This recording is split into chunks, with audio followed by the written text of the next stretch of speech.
28 fevral kechki saat түнкү 12-ге чамалады. Жаңы эле шаар башчысы Жанарбек Акаев келип, мындагы келечектин соодагерлери менен сүйлөшүүгө аракет кылды, бирок тилекке каршы сөз жакшы деле бир натыйжа ала алган жок. Анткени көпчүлүк менен сүйлөшүү оңойлукка турган жок. Азыр эми мындагы соодагерлер айрымдары 1-2 ай убакыт коюп беришин суранса, айрымдары дагы башка талаптар менен өздөрүнүн наразычылыгын билдирүүдө. Эске салсак, келечек базары жаңы базарга көчүрүлөрү тууралуу маалымат бар, билесиздер. Дал ошого бүгүнкү күндө азыр көчүүгө даяр эмес деген билдирип жатышат. Бул боюнча сиздин оюңуз, сиздин пикириңиз кандай, ардактуу көрүүчү?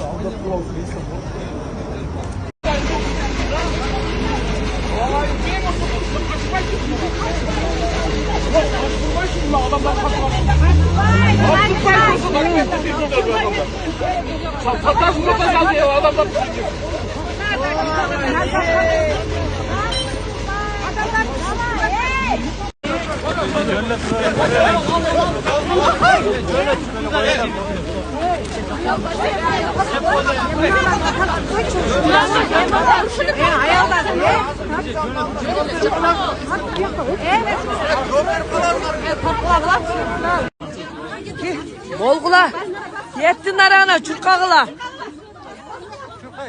Yarım bu yerde Türk. Beka. Çurkağı aytırlar. Ağız verin.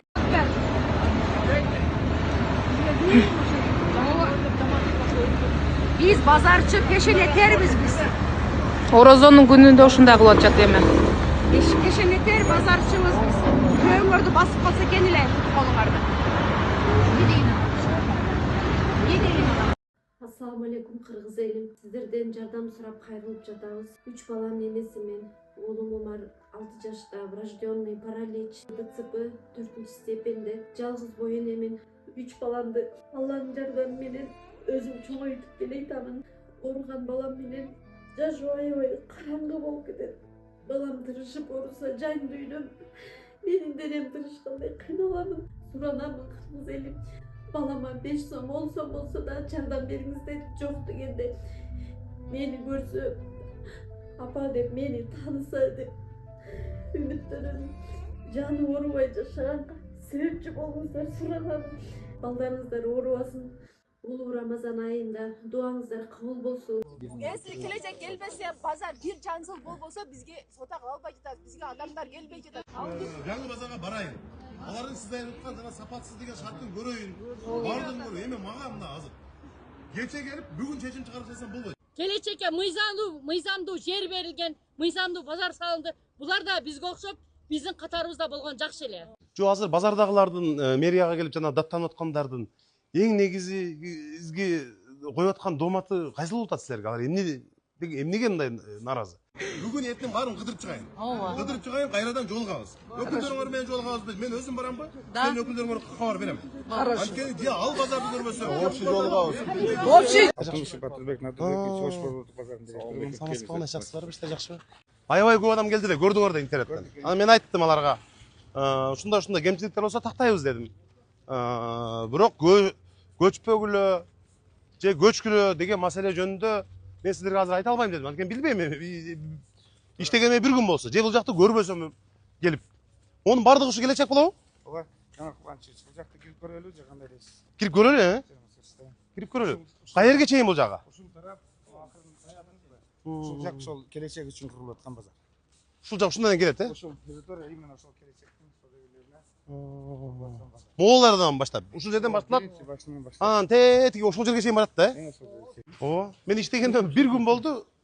Бир күндүн ичинде канча адамдарды кабыл алсам, ошонун 70% ушул келечек да. Базар маселеси. Базар маселеси. Баш. Жок, көчпөш керек деп эч жерде сөз болгон жок. Ооба. Жо башка мына жайма базардагылар бекилер уже келди да булар. Келди. Ооба. Алардын келгенине жаңы туган 8 ай болду. Биз азыр бир эле ушул чоң базарлардан келечек базарга калдык. Эми ушу жолдорду, инфраструктураны оңдоп туруп анан кийин алып кетсек болмок эми. Бирок эми болор иш болду. Болор иш болду.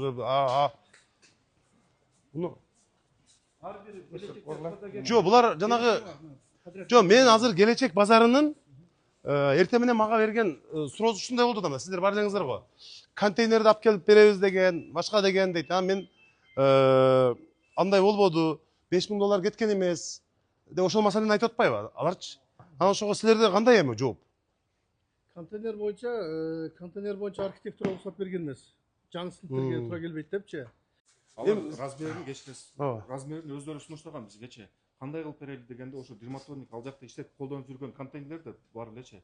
Ошонун размерин болсун деп бизге өздөрү сунуштаган. Ошондой размер болсун депчи. Анан бийиктигин биз бийикирээк кылып бергенбиз. 2-20 тонна кылып турган болчу. Анан складской ким кааласа өздөрү склад жасап, колдонуп эме иштеп берген. Жо, азыр базардагылардын мэрияга келип жана даттанып аткандардын эң негизги коюп аткан дооматы кайсыл болуп атат силерге? Алар эмнеге мындай нааразы? Түшүндүрүү иштери болуп, силер жолугушуулар болду беле өзү негизи? Ооба. Биринчи маселеси ал акча маселеси болгон. Суммасы, баасы ачык эле.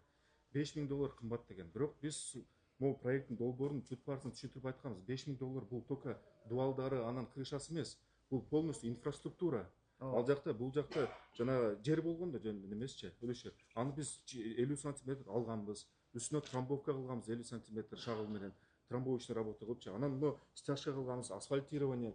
Бул жакта пожар безопасности үчүн ар бир через один ряд гидранттарды койгонбуз. Крыша металл, российский калыныраак металлды колдонгонбуз. Эки базардын эмесинин тажрыйбасын көрүп, ал жакта минустарын, каталарын көрүп, бул жакта биз өзгөртүү киргизип, более улучшили базардычы. Ошо парковка бар. Парковка бар. Алды жакта, арты жакта парковка бар. Чоң парковочный зоначы. Ошонун бүт баарын азыр канча пайызы ыраазы азыр? Макул көчүп келебиз? Азыр мындай да, ал жакта биз барып көрдүк. Ал немес, бүгүнкү силер менен барып жолуккандар деле немелерин көрдүк. Анын баарын тааныйбыз да. Алардын арасында биз менен келишим түзгөндөр бар эле. 100% төлөгөндөр бар. Бир түпнуткасын алып кетип, эч кандай биз нааразычылык жок, каршы эмеспиз, сапатынан биз разыбыз дегендер эле бар арасындачы. Просто азыр маселеси ошо переезд маселесин көтөрүп атат. Центрден чыккысы келбей атышат да. Себеби централдын эски рынок кетти, иши рынок кетти. Сода жакшы атат да. Ал жакта конкуренция азайып калды да. Башынан буларга баарынан көчөсүңөр деген этап менен болгон да. Маселе ошодо келди да. Жо, келишим болгонбу, алар макул болушкан. Бизге жер берсе барабыз деген. Бизге бул жактан сатып алганда $10,000 атат, жибек жол мындай деп атат. Ал жака акчабыз жок деп бизге жер берсеңер биз куруп неме кылалы, чыгып кетели деген айтылган, кайрылганда мэрия жерди бөлүп берди. Анан мына подрядный компания менен келишим түзөсүңөр, ар бириңер өзүңөрдүн каалаганда месяцтан куруп алалы депчи. Биринчи контейнерге гана ошо строительный норма туура келбейт, контейнер уруксат берген эмес. Ошон үчүн ана база курулган да. Ким айтып берет? Саламатсыздарбы? Биринчиден биздин шаарды гүлдөткөнү мэр болуп келишим менен. Рахмат эже. Анан Рахмат. биздин эже. Биздин Чоң рахмат. Борбордук базардын сатуучулары келди, азыр соодагерлери. Биз былтыры 1 жыл болуп калды. Мамлекеттик мыйзамды сыйлап, өзүбүздүн укуктук милдетибизди аткарып, ош шаардык борбордук базар көчүрүлөт деди, көчүрүлдү, биз келдик. Ошол соода орундарыбызды иреттеп, эшиктерин коюп, ичин жасалгалап, соода түйүнүн отурукташтырып, бардык товарларыбызды ошол 1 жылдан бери соода саттыкка коюп келатабыз. Бирок 1 жылдан бери биздин үмүтүбүз акталбай, соодага келчү шаардын жашоочулары анча келбей, соодабыз болсо болуп, болбосо жок. Ишибиз алдыга жылбай аркага жылып, утурумдук соодабызды тиричилигибизге жумшап, ана биздин үмүтүбүз мына келечек базар келет. Анан ошол Кара суу көчөсүндө соода түйүндөрү көчүп келет. Мебель базар көчөт, Килем базар көчөт, ошондо биз ачылышпабыз. Анан ишиңер сонун болот дегенден биз сонун үмүттө элек, сонун жашоо болот экен, иштейт экенбиз. Биз мамлекетке пайда келтирип, налогубузду төгүп, мурда кандай ишкерлик кылып келсек, ошол ишти жүргүзөбүз деп үмүттөнсөк, бүгүн келечек биз көчпөйбүз, биз ушул жерде калабыз деген талапты коюп, мэрияга барыптыр дегенди уккандан кийин, ушул соодагерлердин үмүтү кайтып, биз эми мындан аркы жашообуз кандай болот, арабөк болуп, же ал жакта эмес, же бул жакта эмес, соодабыз арасат болуп тиричилигибиз кредитибиз төлөнбөй ушул убакка чейин келген тиричилигибиз эми мындан ары кандай болот деп бүдөмүк ойдо калып ушунча эл сизден үмүттөнүп келип атат. Эми келечекке мыйзамдуу жер берилген, мыйзамдуу базар салынды. Булар да бизге окшоп биздин катарыбызда болгон жакшы эле. Ошол эле Кара суу көчөсүндө бүт соода түйүндөрүнүн баардыгы келет деген бири да келбеди.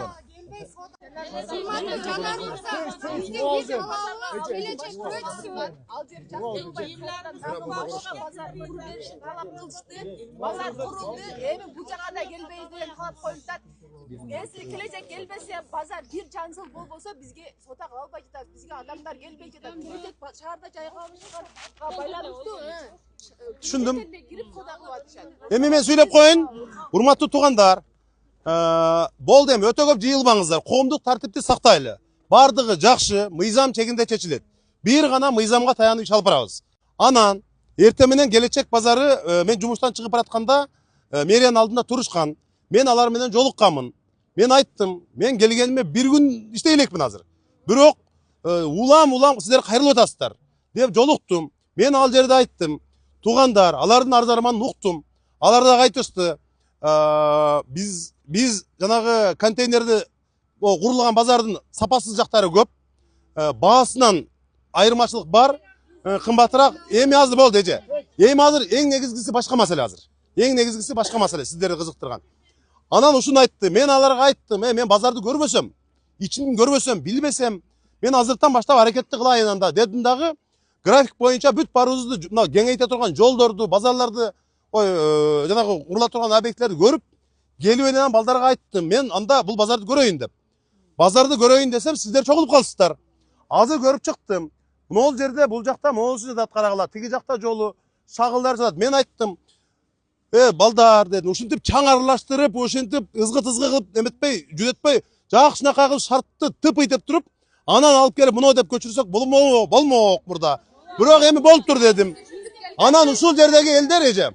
Анан булар айтты, бул жактагылар ошондой чаңга аралашып эле келип эптеп тиричилик кылып атышат деди. Деди, азыр мындай, мен келечек соода кылгандарды дагы сыйлайм. Жакшы көрөм, алар дагы биздин тургундар, алар да жанын багып атат. Бирок мен аларга бир дагы жерде эртең менен келечек көчпөйт, ордунда калат деп айткан жокмун. Мен айттым, мен барып таанышып келейин дедим. Шартыңар даяр болсо, бул жакта базар даяр болсо, анан ошого жараша көрөйүн. Жанагы баасын айтайын. Проблемаларды азыр айттым бул куруп аткан балдарга. Чечкиле дедим. Азыр урматтуу туугандар, мындан ары мэриянын алдына көп барбаңыздар. Мен өзүм келип турам сиздерге. Мен азыр бул куруп атканда балдарга, администраторлорго айттым. Туугандар, эми узарта берген сайын сөз көйө берет. 10 күндүн ичинде, мына 1 мартка чейин дедиби? 1 мартка чейин деди. 10 күндүн ичинде бул шартты моолардын бардыгын тез арада күнү түнү иштеп, шартты таза кылып, жакшынакай кылып бүтүрөсүңөр дедим. Бүтүрөсүңөр, анан жанагы баалары боюнча, башкалар боюнча жанагы текшерүүчү органдар өздөрү билет. Сапаттуусун, акча каяка кеткенин, анын баарын мен киришпейм. Аны мен билбейм. Ага мен аралашкан да жокмун, көргөн да жокмун. Ал органдардын иши. Келечек базардагылар кымбат болуп калды, акчабыз каяка кетти деп атабы? Ал органдардын иши. Аны күч органдары алек болсун. Бирок туугандар, могул жерде шартты азыр түнү күнү иштеп бул жерди бүтүрөлү, келечекти бул жерге алып келебиз. Алып келебиз.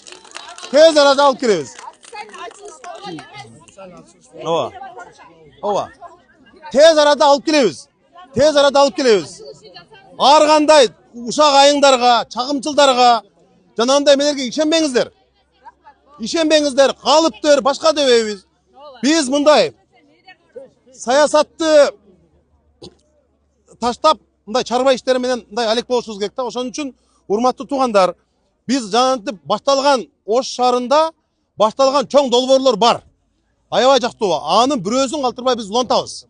Улантып аягына чыгабыз. Жарым жолдо артка кайтып, жанагынтип кайтып анда кылбайбыз. Бирок ошол жердеги элге да кылабыз. Азыр эми ал жак бул жакты тешик ташаган айтпаңыздар, туугандар. Биз силер келечек боюнча кабатыр болуп келдиңиздер. Мен силерге тез арада көчүрүп алып келебиз деп айттым. Тез арада келечек базарын ушул жерге алып келебиз. Болду. Тез арада алып келебиз бул жерге. Болду.